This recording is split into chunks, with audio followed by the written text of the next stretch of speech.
Allow me to appreciate Soroti City and May Gardens for allowing to host our meeting. This is a National Council meeting and a NEC meeting. The National Council is the second top biggest organ of the party in terms of decision making. We have the National Delegate Conference. The National Delegate Conference brings together all chairpersons, the women leaders, the youth leaders at the district level, and 2 delegates now from each constituency of Uganda.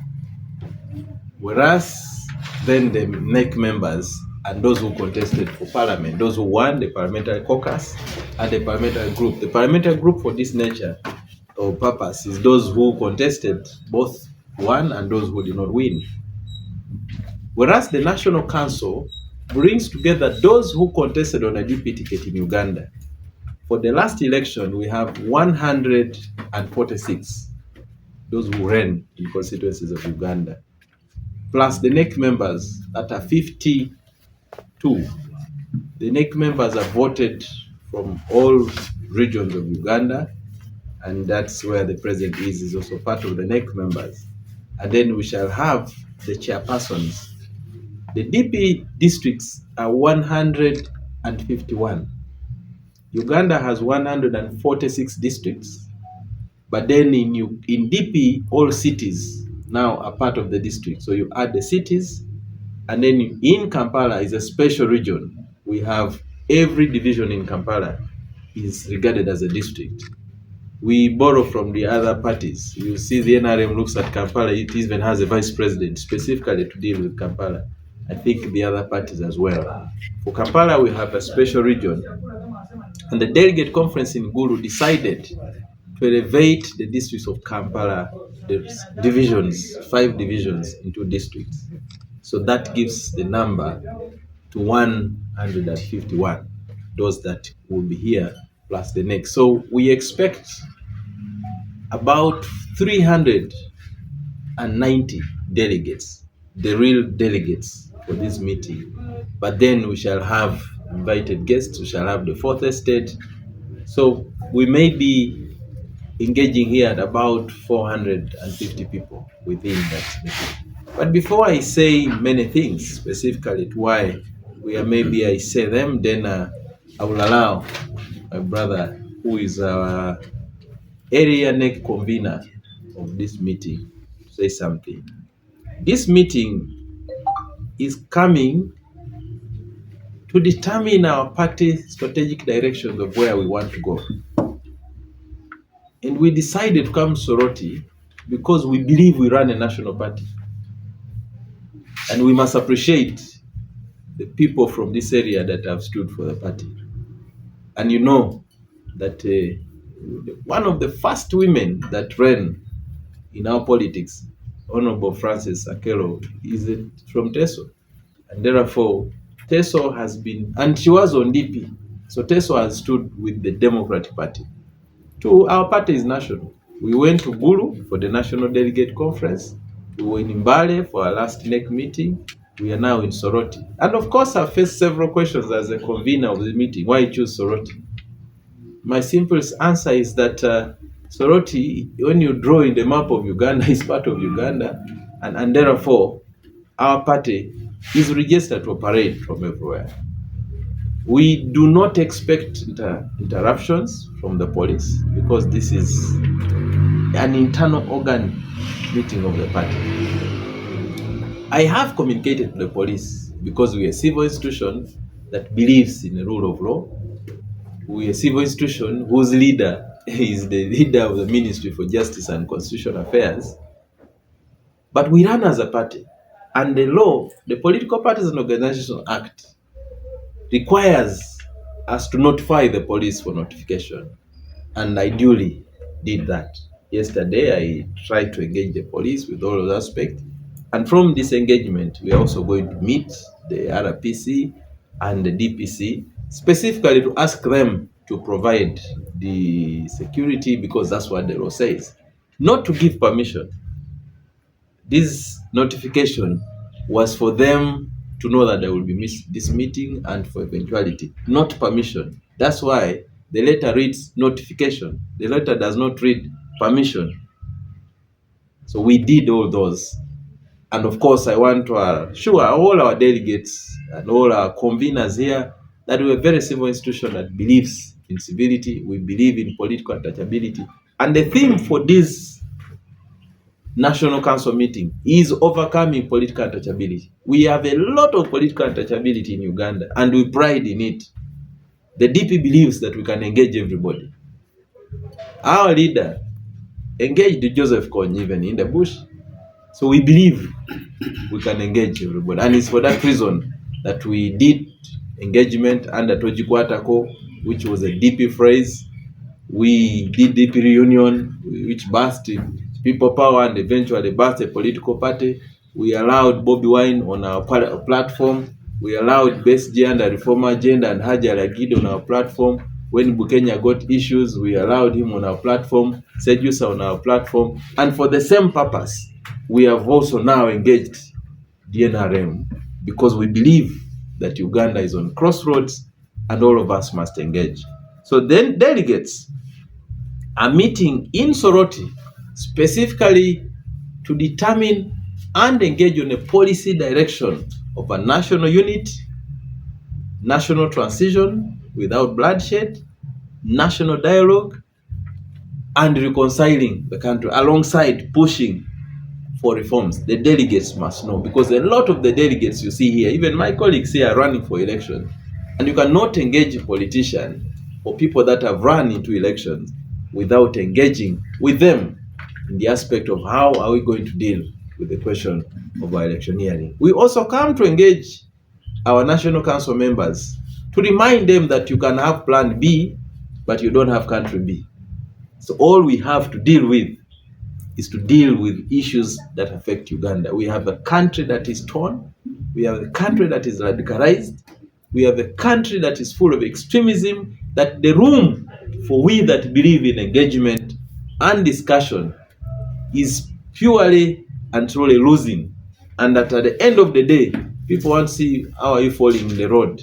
Even when you move from wherever you've moved, you may have to provoke the police in one way or the other for you to have a touch. I have seen people that plan and sit down also. Of course, we must also confront and engage the men and women in our uniform, because they are our children, they are our brothers, they are our wives, they are our husbands at the end of the day. But how do we deal with them? We also want to speak to our leaders about the roles of our party in terms of building grassroots structures, in terms of building a strong functional grassroots structures to the sub-branch and the district branch. I have done a calculation and I have realized that in Uganda we have over 871 villages. 80,071 villages.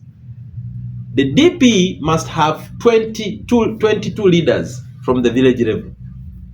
Now, my simple calculation I have done, if we get all the 8,071 villages and we have 22 leaders of DP, and they all voted for DP leader, 22 alone, we shall have about 1.7 million votes only from the 22 in all the villages of Uganda. If all of them turned up to vote, 22 per village, because our polling stations sometimes are based on the villages. If all those two voted, we shall have about 1.7. So that puts us at the forefront for us to engage. And when we calculate, nobody in Uganda has got beyond 7 million. Now, if we task the 22 in all the 80,000 villages plus, and you ask each of them to get only 5 people, each of them to get only 5 people. Now, when you get 5, times 22, you already have like 111, 110. Now, 110 times 80,000, you will have about 7 or 8 point something. Now, when you put the 1.5, 1.7, you're about 10 million. So even if they rig elections, you will still compete and present an opportunity. We are also engaging our leaders in terms of how do we survey constituencies that are winnable. They are winnable constituencies, but we have not taken an initiative to survey these constituencies so that we file and sponsor candidates based on areas where we can win. We are going also to tell our candidates, say, oh, Mr. Yonga, you want to be MP for Serere, but we think you can win for us as a mayor. You want to be a mayor, but we think you can build as LC3 chairman. You want to be chairman LC3, we think you can go to council and become. So that's the role of a political party. And we believe that these engagements with our people, the likes of Riono Bochol here would have decided to remain in Soroti and, fight there. But, he is a proof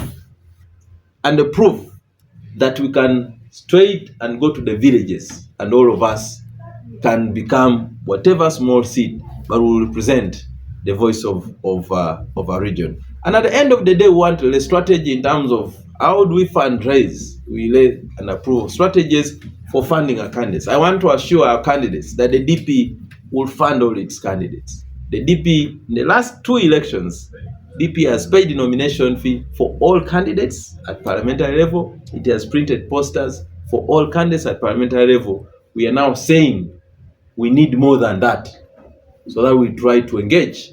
If we cannot lead, then we should be the next alternative to provide Uganda with the best alternative. We believe that Uganda has missed an opportunity of an alternative government which believes in engagement, which believes in dialogue, which believes in using the brain soldier than foot soldier. We believe that we can develop more of the brain soldier than foot soldier. Foot soldier is okay, but we need the brain soldier as well, because Parliament is a house of dialogue. Parliament is a house of engagement, is a house of speaking. And so we believe the DP can take that position. We also want to engage our leaders in translating the national engagements down to the grassroots. We spend a lot of time in squabbles and a bit of fighting and a bit of all those, and this party is a people-based party.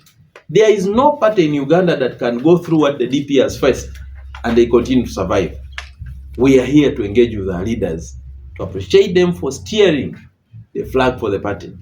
For after how many years, for the first time, DP is going to be hosted in Soroti, where you have everybody who matters in DP from every part of Uganda sitting in Soroti. So that's why we are here to stand in solidarity. We are here to present our alternative. So we will be in Soroti from tomorrow on the 5th, on the 7th, tomorrow 5th, 6th, and then on the 7th for the bigger engagements of the National Council.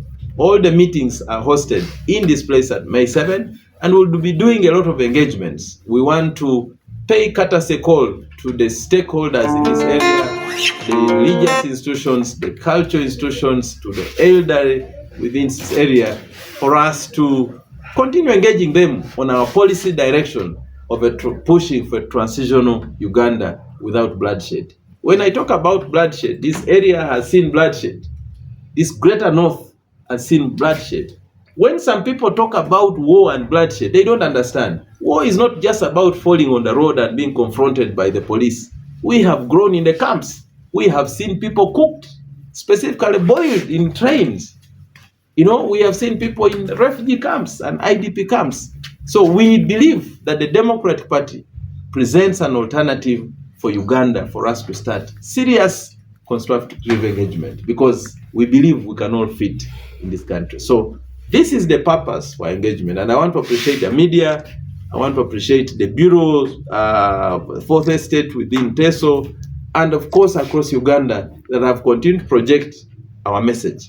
We believe that when we are on the reality and the truth, sometimes it's bitter, but we'll continue walking the journey until we start. Of course, we'll also be reviewing the question of financial plans for the past years. He will also be dealing with the question of assigning auditors and checking all through, because it's a role of our members of National Council to do a question on alliance within those. And then there will be a discussion around the entire policy on sexual harassment. The DP has a policy for that to protect our female, but also our young men and women. We have a gender policy. We also have a UID charter and the Women League charter that are going to be presented alongside our strategic plan for where we want to take this party. And the big announcement I'll also be making as the Secretary General of the party is a proposed date for National Delegate Conference, because our leadership has to change every 5 years. This time, we think that we must change a bit more earlier, like 6 of 1 year to election, so that we allow an opportunity for us to tread the policies of DP and the candidate that the delegates will allow. The DP Delegate Conference specifically does 3 things. The DP Delegate Conference elects the presidents of the party and the leaders of the party. It passes policies of the party, but it is also the primaries for the party president. In DP, the party president automatically becomes the flag bearer. So when we are voting the party president during the delegate conference, at the same time we are doing the primaries for who will become the flag bearer for the party. So I will be making an announcement to the delegates here at the National Council for proposal for them to process and advise on where we're going. But we intend to make proposals for changing of our national leadership of the party. But we'll also be receiving returns. We have been doing membership recruitment and registration from all across the villages in Uganda. We'll be talking about those returns, and then we'll be setting the days for elections from the grassroots.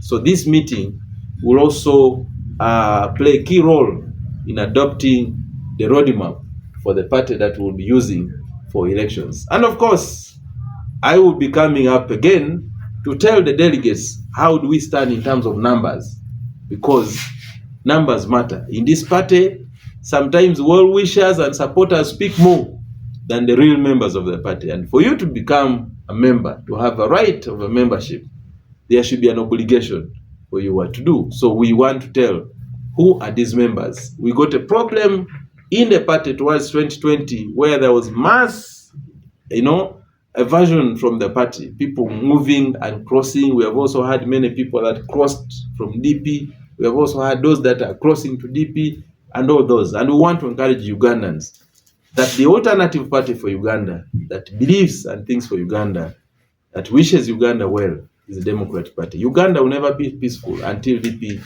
that created and crafted the Uganda we are today, takes charge, because we have the master plan.